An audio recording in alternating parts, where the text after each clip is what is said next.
Hello friends, कैसे हैं आप सब। तो डियर, आज की क्लास में हम लोग डिस्कस करने वाले हैं आपका पादपों पे पोषण, और इसी चैप्टर को जो है हम लोग कंटिन्यू करने वाले हैं। ये इसका सेकंड पार्ट है।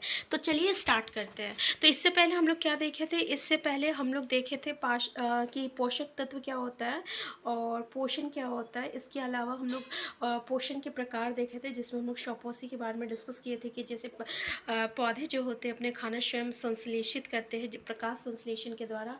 तो ये जो प्रक्रिया होती है पोषण की, इसको हम लोग क्या कहते हैं, शॉपोसी कहते हैं। ठीक है। अभी हम लोग डिस्कस करने वाले हैं कि पादपों में पोषण का अन्य विधि भी होती है, जिसमें से विषम पोषी, एक था शॉपोसी और एक था विषम पोषी। अब देखिए विषम पोषी प्रणाली क्या है। तो देखिए विषम पोषी स्वपोषी में क्या हो रहा था, ये अपना खाना स्वयं बना रहा था। किसके थ्रू बना रहा था, तो प्रकाश संश्लेषण के द्वारा बना रहा था। प्रकाश संश्लेषण क्या था, तो हम लोग देखे थे कि किस तरीके से पेड़ पौधे जो है सूर्य की रोशनी में और क्लोरोफिल की उपस्थिति में अपना खाना बनाता है, कार्बोहाइड्रेट बनाता है ना कार्बोहाइड्रेट, जो पेड़ पौधे में किस फॉर्म में स्टोर रहता है, तो स्टार्च के फॉर्म में स्टोर रहता है। ये भी पूछा जाता है। तो ये जो प्रक्रिया है इसको हम लोग प्रकाश संश्लेषण कहते हैं। ठीक है। विषम पोषी में क्या होता है कि जो ऐसे पेड़ पौधे जो कि अपना ऐसे पादप जो कि अपना खाना स्वयं नहीं बना रहा और वह दूसरे पर निर्भर होता है, या ऐसे जीव जंतु, उसको हम लोग विषम पोषी प्रणाली कहते हैं। यहाँ पे आपका एक उदाहरण दिया हुआ है अमर बेल का। ठीक है। परपोषी पादप अमर बेल। देखिए ये आप जो पेड़ देख रहे हैं, पेड़ पे जो एक लता टाइप का है, ठीक है ना, ये जो लता टाइप का है, तो ये क्या होता है ना, ये अपना खाना स्वयं नहीं बना रहा है, बल्कि ये जो पेड़ है, ठीक है, हरा भरा जो बड़ा सा पेड़ है, उससे अपना खाना जो है लेता है। तो ये जो इसको हम लोग क्या कहेंगे, परजीवी कहेंगे। ये जो लाइट ग्रीन का दिख रहा है ना, जो लत्तर हम लोगों को दिख रहा है, ठीक है, ये क्या है, ये आपको परजीवी है, क्योंकि ये इस पेड़ पे रह के अपना खाना को ले रहा है। ठीक है। और ये जो पेड़ है जो कि इसको खाना दे रहा है, उसको हम लोग परपोषी कहते हैं। क्या कहते हैं, परपोषी कहते हैं। उदाहरण जैसे आप ऐसे भी समझ सकते हैं कि हमारे माथे पे जो जीव होता है ना, वो तो हमको कुछ देता नहीं है, लेकिन हम उसको क्या देते हैं, खाना देते हैं। ठीक है। तो वो क्या कहलाएगा, वो परजीवी कहलाएगा। वो क्या कहलाएगा, वो परजीवी कहलाएगा। और हम लोग क्या कहलाएंगे, हम लोग परपोषी कहलाएंगे। इंग्लिश में अगर हम लोग इसको बोले तो क्या कहते हैं, होस्ट और पैरासाइट कहते हैं ना। पैरासाइट यानी परजीवी, पैरासाइट जो कि दूसरों पे रह के अपना खाना ग्रहण करता है, उसको हम लोग पैरासाइट कहते हैं। याद रखिएगा, इससे इसको कोई बेनिफिट नहीं होता, उल्टा नुकसान होता। हम लोगों को हम लोग के माथे पे कोई जीव रहता है, तो क्या उससे हम लोगों को कोई बेनिफिट होती है, नहीं होती है। तो हम लोग ये होस्ट क्या कहलाएगा, परपोषी कहलाएगा। ठीक है। तो ये एक प्रक्रिया था।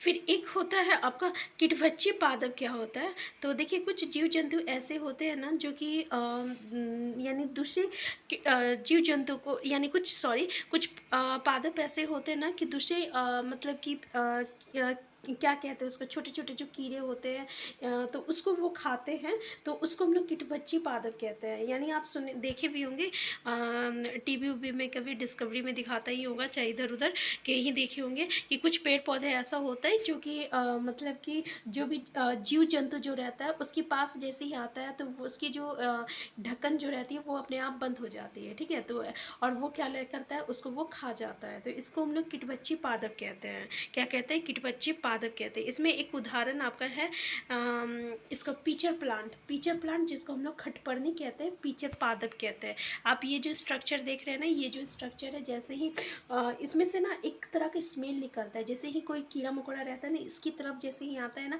वो पता है ये ढक्कन अपने आप बंद हो जाता है और फिर वो अंदर जाके मर जाता है, यानी वो प्लांट जो है उसको खा लेता है। तो इसी को हम लोग क्या कहते हैं, खटपर्णी यानी पीचर पादप कहते हैं। यहाँ से जो है आपको एग्जाम में क्वेश्चन देखने को मिलता है। ठीक है।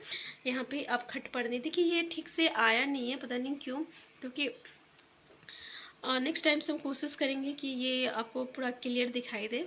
ठीक है। देखिए अब मृत जीवी क्या कहता है, हम आपको टर्म्स को समझा दे रहे हैं, यहाँ पे आपको अलग से कुछ देखने की ज़रूरत नहीं है। ठीक है। जैसे कि मृत जीवी क्या कहते हैं। अब आप मशरूम्स देखे होंगे ना, अभी तो मशरूम का सीज़न है, बहुत सारे हम लोग मशरूम जो है खाते हैं, खाने में अच्छा भी लगता है। तो ये क्या होता है ना, ये आपका मतलब ऐसे जीव जंतु होते हैं ना जो कि दूसरे मतलब कि जो मृत जीव होते हैं ना, उससे अपना जो है पोषक तत्व को प्राप्त करते हैं, ठीक है। यानी मरे हुए चीज़ों पे जो है ये आपका मतलब मरे हुए चीज़ों से ये अपना पोषक तत्व लेता है, और इसको हम लोग मृतजीवी पोषण कहते हैं, ठीक है। तो मृतजीवी पोषण प्रणाली का जो उपयोग करने वाला रहता है उसको हम लोग मृतजीवी कहलाता है।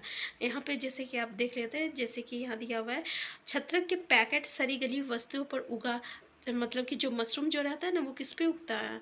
आप कभी देखे पुआल जो रहता है सड़ जाता है, या लकड़ी जो सड़ जाती है, या भी तो वैसी चीज़ों में ये जो रहता है मशरूम जो है उगता है ना। यहाँ पे देखिए कवक और फंजाई, ये जीव यहाँ पे देख क्या है, ये धब्बे किस रंग के हैं, मतलब क्या है, जैसे कि आपके पास ब्रेड है या रोटी है, अगर आप 2-3 दिन तक इसको छोड़ दीजिएगा और बरसात के समय, तो देखिएगा नमी के कारण उसके ऊपर जो है ना एक अजीब सा मतलब कि उसके ऊपर जो है अजीब सा धब्बा टाइप का लग जाता है।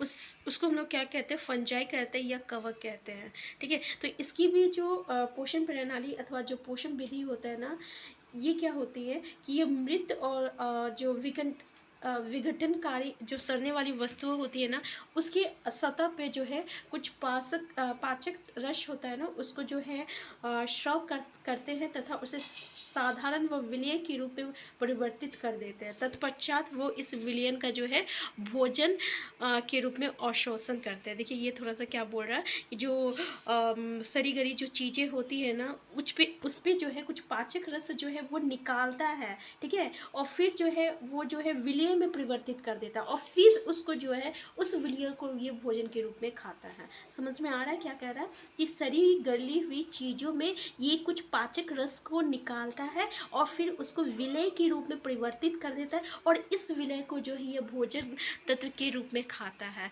तो हम लोग तो कह सकते हैं कि ये भी तो मृतजीवी, मतलब कि ये भी तो मरे सड़ा गड़ा चीज़ों से अपना पोषक तत्व को ग्रहण कर रहा है, तो ये कैसा कहलाएगा, मृतजीवी कहलाएगा, ठीक है, यानी मृतजीवी पोषण कहलाएगा, ये जो प्रणाली है पोषण प्रणाली, ठीक है। अब समझ में आ गया कि मृतजीवी क्या क्या होता है, ठीक है। और नेक्स्ट जो है हम लोग का सहजीवी संबंध क्या होता है। देखिए सहजीवी संबंध क्या होता है, इसको हम लोग इंग्लिश में क्या कहते हैं, सिम्बायोसिस रिलेशनशिप कहते हैं, सिम्बायोसिस रिलेशनशिप कहते हैं। देखिए अगर आपके पास ना साइंस का बुक होगा तो आप देख लीजिएगा, क्योंकि हम बस यहाँ पे आपको एक एक मतलब कि जो भी इम्पॉर्टेंट चीज़ है ना उसको हम आपको डिस्कस कर दे रहे हैं। तो सहजीवी संबंध हम लोग इसको क्या कहते हैं, इंग्लिश में म्यूचुअल रिलेशनशिप कहते हैं। म्यूचुअल रिलेशनशिप का नाम आप सुने हैं ना, सुने हैं ना म्यूचुअल रिलेशनशिप। ये सहजीवी जो होता है इसको हम लोग सिम्बायोटिक रिलेशनशिप कहते हैं। सिम्बायोटिक रिलेशनशिप या म्यूचुअल रिलेशनशिप हम लोग ऐसे कह सकते हैं। इसमें क्या होता है, हम लोग बोलेंगे ऐसा करो, तुम्हारे पास 5 लड्डू है, मेरे पास 4 लड्डू है, एक लड्डू तुम हमको दे दो, ठीक है, तो मेरे पास भी 5 हो जाएगा, ठीक है। तो फिर हम भी, तो इस तरह का जो रिलेशनशिप होता है जिसमें हम लोग एक दूसरे से जो रहता है, एक दूसरे को मतलब कि दोनों को एक दूसरे से बेनिफिट होता है, दोनों को एक दूसरे से जो बेनिफिट होती है और उससे जो वो अपना पोषक तत्व को ग्रहण करता है, उसको हम लोग सहजीवी संबंध कहते हैं।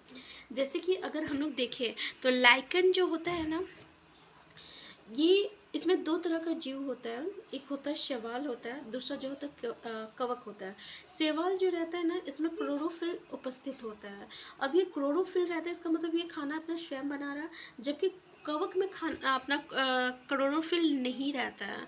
जब कवक में क्लोरोफिल नहीं रहेगा तो अपना खाना ये स्वयं नहीं बनाएगा, तो क्या होगा यहाँ पे, तो कवक क्या बोलेगा ना शैवाल को कि हम ना तुमको रहने के लिए जगह देंगे, और जगह देंगे, तुम हमको क्या देना बदले में, तो ये बोलेगा हम तुमको बदले में पोषक तत्व देंगे, ठीक है। अब ये बताइए, ये इसको रहने के लिए जगह दे रहा कवक शैवाल को, और शैवाल खाना बनाएगा और किसको देगा, कवक को। तो इसमें ये दोनों को बेनिफिट हो रहा है ना। तो इस तरह का जो पोषक प्रणाली होता है इसी को हम लोग क्या कहते हैं, तो इसको हम लोग सहजीवी संबंध कहते हैं। एक उदाहरण हम लोग राइजोबियम लेते हैं यहाँ पे, जैसे कि राइजोबियम का बारे में दिया हुआ है, ठीक है।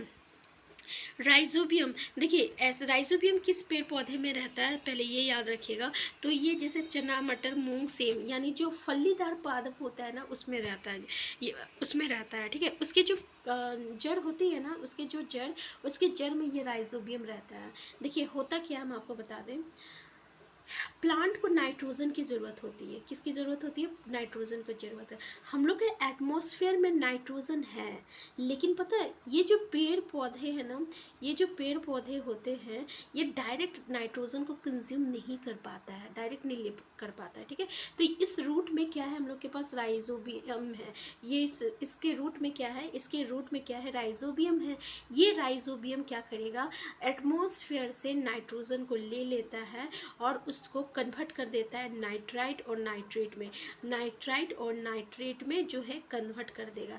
अब ये जब कन्वर्ट कर देता है ना, तो ये जो पेड़ पौधा है ना, अब इसको जब नाइट्रोजन चाहिए तो ये नाइट्रेट और नाइट्रेट को कंज्यूम करता है, नाइट्रेट और नाइट्राइट को जो है कंज्यूम करता है, डायरेक्ट एटमॉस्फेयर से डायरेक्ट नाइट्रोजन को नहीं लेता है। यहाँ से भी क्वेश्चन पूछा जाता है। तो देखिए इस रूप में जब ये कन्वर्ट कर देता है, अब ये प्लांट इसको ले रहा है, ठीक है, कंज्यूम कर रहा है। अब देखिए यहाँ भी तो सहजीवी संबंध है ना, सहजीवी संबंध है, क्योंकि ये जो फलीदार पेड़ और पौधे होते हैं, ये जगह दे रहा है राइजोबियम को रहने के लिए, और राइजोबियम पोषक तत्व दे रहा है ये पेड़ और पौधे को।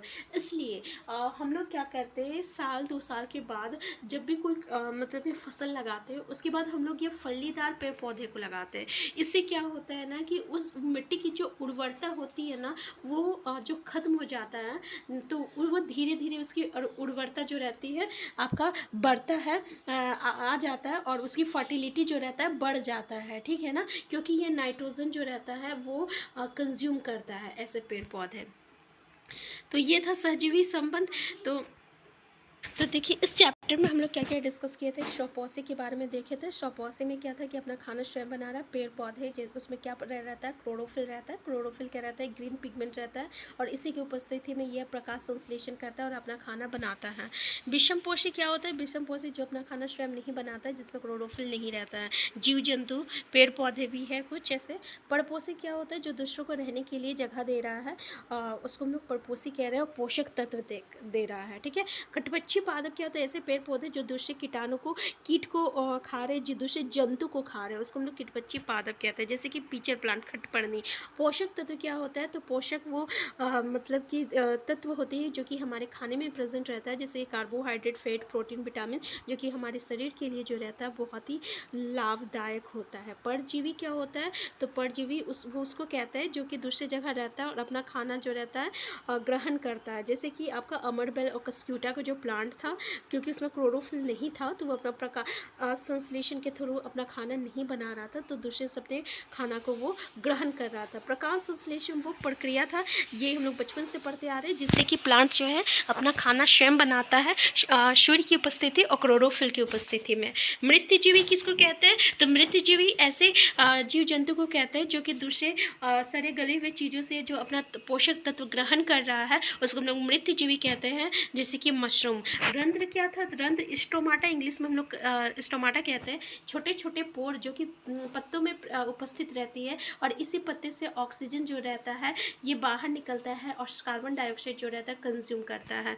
सहजीवी संबंध हम बताएं आपको, ऐसे संबंध जिसमें कि दो जीव जंतु जो रहता है साथ रहते हैं और एक दूसरे को जो है सहयोग करते हैं। एक जो है रहने के लिए जगह देगा, दूसरा जो है रहने के लिए इसको दूसरा जो है इसको खाना बना के देता है, जैसे कि लाइकेन में कवक और शैवाल दोनों था। शैवाल में क्लोरोफिल प्रेजेंट था, कवक में क्लोरोफिल प्रेजेंट नहीं था, तो वो खाना बनाता था। कौन खाना बनाता था, तो आपका शैवाल जो है खाना बनाता था, और ये कवक क्या था, उसको रहने के लिए जगह दे रहा था, ठीक है। तो ये कवक हो गया। इसके अलावा हम लोग राइजोबियम के बारे में भी डिस्कस किए। तो हम फिर मिलते हैं नेक्स्ट क्लास में। चैनल में नए होंगे तो चैनल को सब्सक्राइब कर लीजिएगा, वीडियो हेल्पफुल होगा तो लाइक शेयर करना मत भूलिएगा। तो ऐसे ही हम लोग टर्म्स को पढ़ेंगे डियर, यहाँ पे आपको याद करने की बिल्कुल ज़रूरत नहीं पड़ेगी, ठीक है। एक एक चीज़ को आप अच्छे तरीके से समझ जाइएगा। अगर आपको अभी भी कोई डाउट होगा या किसी भी तरीके का मतलब कि आपको लग रहा है कि हम थोड़ी सी अलग तरीके से पढ़ाना होगा, चाहे किसी भी तरीके का कोई प्रॉब्लम, तो प्लीज़ कमेंट बॉक्स में ज़रूर बताइएगा। हम फिर मिलते हैं नेक्स्ट क्लास में। Thank you.